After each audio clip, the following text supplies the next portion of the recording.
رومان په مورچه کې وایلن غږوي.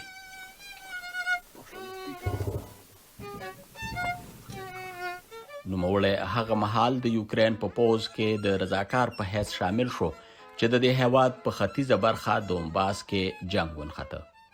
په دغه سیمه کې د 2014 کال راهیسې له اوکرایني پوځ سره د روس پلوه بلیتونپالو په جنګ کې څه د پاسه 14,000 کسان وژل شوي چې پکې له 3,000 زیات یې عام وګړي دي.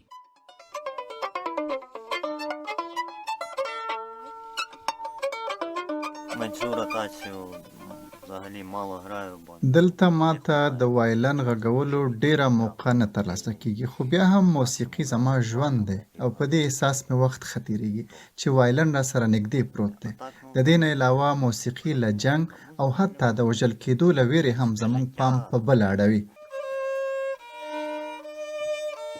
د 2020 کال په جولای کې د دواړو خواو ترمنځ اوربند شوی و، خو بیا هم ګوله‌باري او د نښه ویشتونکو یا سنایپرز ډزې دوام لري.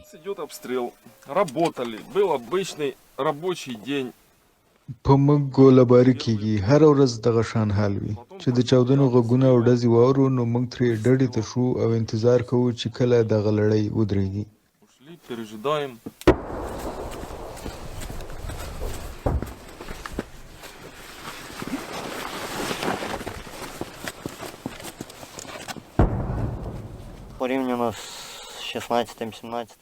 د 2014 او 2018 کلونو په نسبت اوس حالات یو څه ښه شوي دي.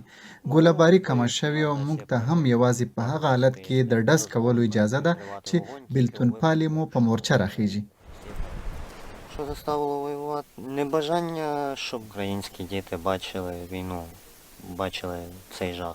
زه جنګ ته ولې راغلم؟ زه خپل راتلونکی نسل د جنګ له بدمرغۍ بچ کول غواړم او زما په خیال دا بنیادي اصول دي چې د چا په وطن حمله کیږي نو هغه د خپلې خاورې او خلکو د دفاع لپاره جنګیږي. رومان ته معلومه نه ده چې تر کومې به په دې مورچه کې پروت وي، خو په وایلن غږولو یې وخت ښه تیریږي.